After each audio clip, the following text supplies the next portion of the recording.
तर येत्या 9 सप्टेंबर रोजी उपराष्ट्रपती पदासाठी निवडणूक होणार आहे। यासाठी इंडिया आघाडी आणि एनडीएकडून देखील आपापले उमेदवार जाहीर करण्यात आले।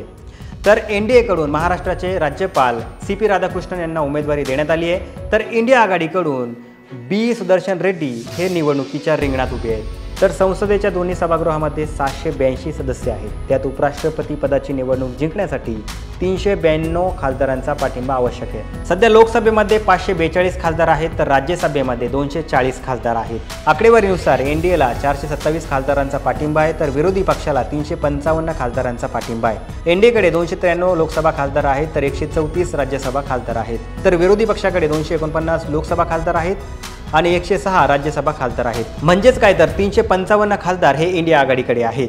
2022 मध्ये जेव्हा उपराष्ट्रपती पदाची निवडणूक झाली तेव्हा एनडीएने जगदीप धनखड यांना उमेदवारी दिली होती, तर विरोधी पक्षाने मार्गारेट अल्वा यांना उमेदवारी दिली होती। या निवडणुकीत 125 खासदारांनी मतदान केलं होतं, त्यापैकी 15 मते अवैध घोषित करण्यात आली होती।